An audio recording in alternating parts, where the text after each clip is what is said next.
everyone, my name is Jenny. Thank you for joining me today for At Home with the Lord here on Simi World Radio. Today I'm going to talk about the Antichrist. Before the Antichrist appears, the rapture will happen. The world will go into shock as Christians from all over disappear. Some countries will be hit harder than other countries. Try to imagine the chaos when people are taken while driving their cars or flying planes. People will be taken while cooking, when they're doing dishes or running water for the bathtub, which could lead to water shortages. There will be car accidents, looting, fights will start. When the Bible says sudden destruction, that will be the case for many Christian countries. Israel will no longer have Christian countries supporting them, and this will force them to solely depend on God. After the rapture, the Antichrist will rise. This could be immediately, or this could take a period of time. The Antichrist will not be revealed until after the rapture. There are many different opinions about where he will emerge from. Some say Italy, Turkey, Syria, Iraq, Greece.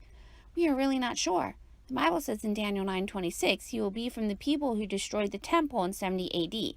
This is the old Roman Empire, but many countries were part of that empire, so it's hard to narrow down. The Bible also refers to him as the Assyrian in Micah 5 and Isaiah 14. So we're not sure what country he'll come from, but it will be somewhere in the Middle East. You will recognize him when he confirms a 7-year covenant with Israel. When this covenant is signed, this is the start of the tribulation. 7 years later, on day 2520, is when Jesus returns to put a stop to the war. And it sounds like the land of Israel will be divided in Joel 3:2, and this will greatly anger God. We're hearing on the news right now about how they're trying to get a peace deal signed with Israel. They are saying part of the deal will involve Israel dividing up their land. And John Kerry wanted to get a peace deal signed so bad, but it was not yet time. This will not happen until after the rapture. At some point, the Jewish people will build their temple and start animal sacrifices.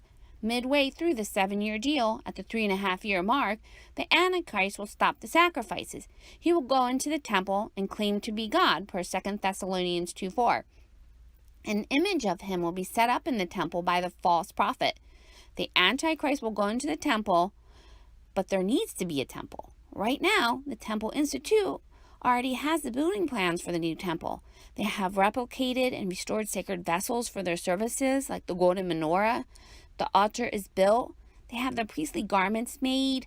They have their priests from the line of Aaron trained and ready to serve. The high priest has even been chosen. They know where the Ark of the Covenant is. All they need is the okay to build. And Daniel 7 talks about a kingdom, or possibly a government of many nations on earth, which will be different from all other kingdoms, and will devour the whole earth. There will be 10 kings that will arise from this kingdom. They may be elected or an appointed rulers. Many suggest that the kingdom could be a restructuring of the European Union. Once the 10 kings or rulers are in place, then the Antichrist will rise. He will be different from all other rulers. He will subdue 3 of the kings. He will speak against God. He will afflict Christians. He will change times and laws. And the Antichrist will deny God, Jesus, and claim to be God himself.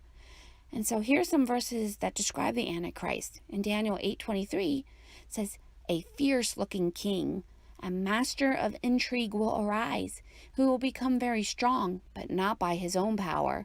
He will cause astounding devastation and will succeed in whatever he does. He will destroy those who are mighty, the holy people. He will cause deceit to prosper.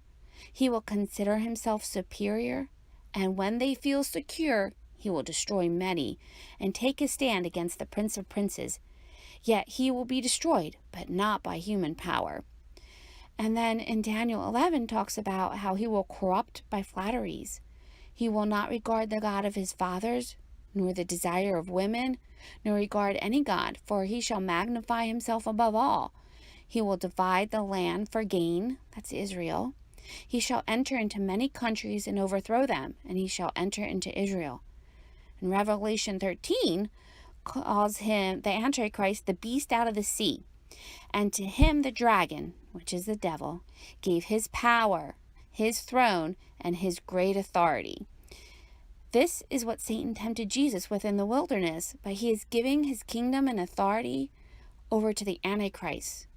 In Revelation 13:3, it talks about how It says, one of his heads were wounded as unto death, and his deadly wound was healed, and all the world wondered after the beast.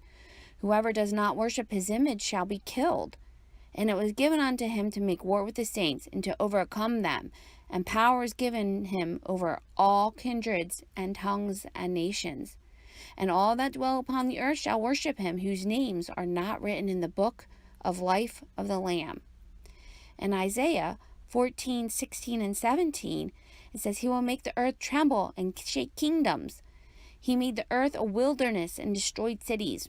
In 2 Thessalonians 2:9, the coming of the lawless one is by the activity of Satan with all power and false signs and wonders. And I believe at some point the Antichrist will be possessed by Satan himself. And in Matthew 24:24, for false Christs and false prophets will rise and perform great signs and wonders, so as to lead, if possible, even the elect astray. And in 2 Thessalonians it says there will be a strong delusion, and many will believe the lie. We do not know what this delusion will be, but a person who knows God and the truth will not fall for it. In John 14:6, it says, Jesus answered, I am the way, and the truth, and the life, and no one comes to the Father except through me.